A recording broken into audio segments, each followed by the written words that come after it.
Hello everybody, this is Gareth Cahoon Speaks back here with another video. I'd like you to hit the subscribe bar, give me a thumbs up if you like the information, or hit the notification bell to be notified when I post my next post. Or otherwise you can look me up at my website, which is www.garethcahoon.co.uk. Or if you like the ministry and would like to support my work, you can do so by PayPal garethcahoon3@gmail.com. This one is about: when did flying the flag become fascist inside Britain's flag war and death threats?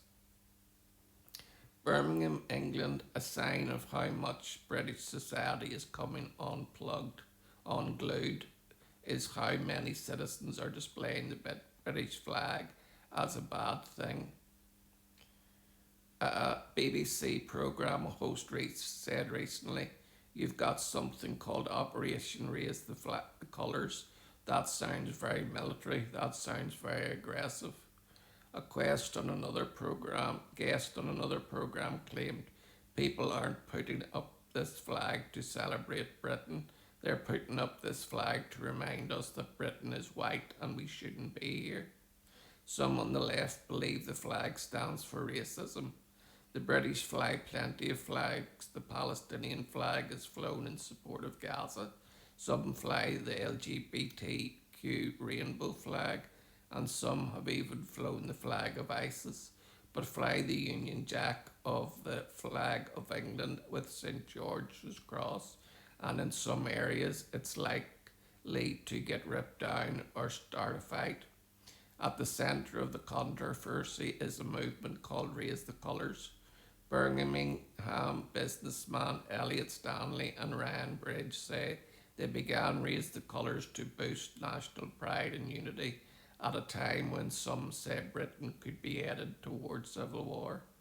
They have stirred a national debate over whether the British flag have a right to be whether the British, have a right to be patriotic and proud of their flag, because some here are not. One person who ripped down a Union Jack, or the Union flag as the British call it, was shown on social media saying, "I don't like these flags because we all know what they mean." Another opponent of the flag campaign told Stanley the Union flag stands for racism. Death threats over flags. You wouldn't have thought that putting up a flag would cause this much controversy, and yet this campaign, which was intended to promote patriotism and unity, has been attacked as racist and fascist, including one man who told those putting up flags, "You're a fascist, you're a fascist, and you're a fascist, and you can go away." You wouldn't think that displaying one's own flag in one's own country would in no way be classed as a contentious act, Stanley said. And yet Stanley and Bridge have been doxed and threatened. "We've been met with a substantial degree of hostility, and that's now escalated into death threats," said Stanley. Bridge said, "I've had a phone calls to my office at work, phone calls on my mobile.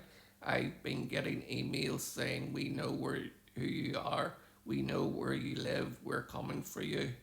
Flying the official symbol of Britain's national government have even been opposed by certain local governments and some police officers.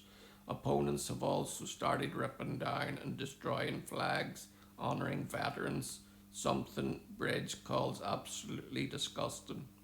"I've had somebody come up to us in the street while we're displaying the Union flag, screaming at us that it's the flag of the Nazis," Stanley said. Tense time in a nation at risk of civil war. These are tense times in Britain.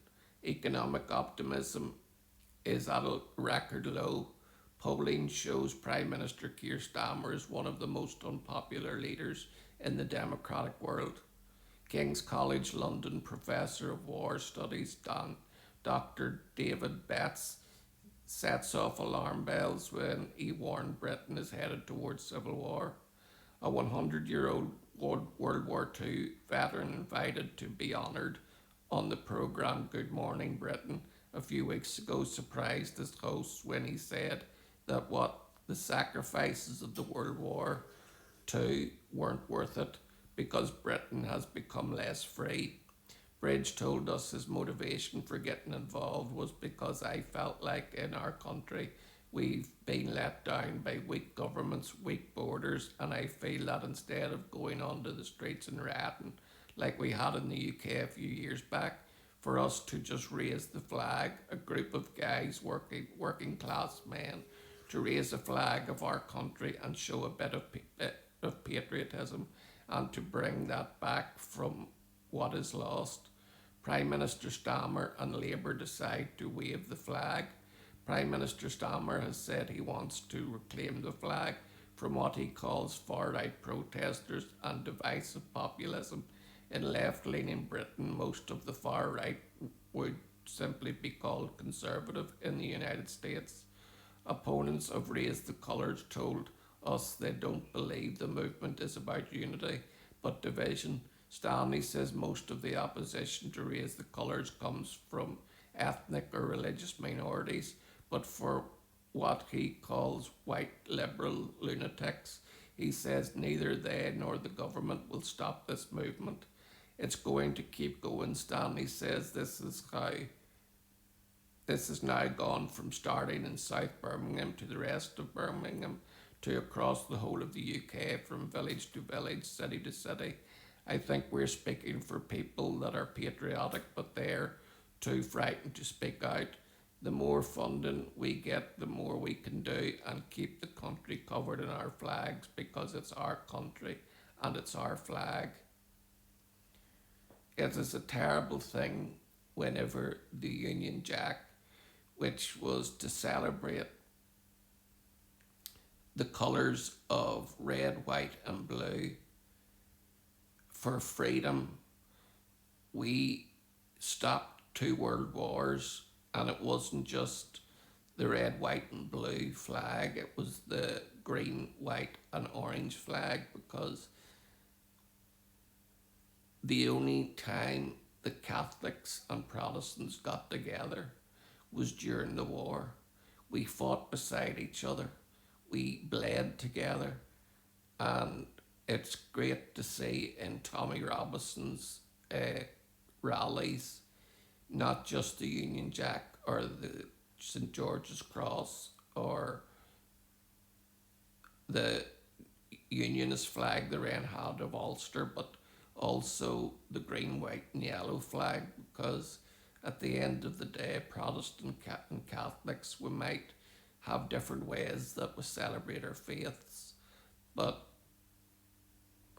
in war we were together, and this war has come both on the Catholics and the Protestants, because our country is being infiltrated by a moronic group of lefty lunatics and foreigners who want to come and take from our country.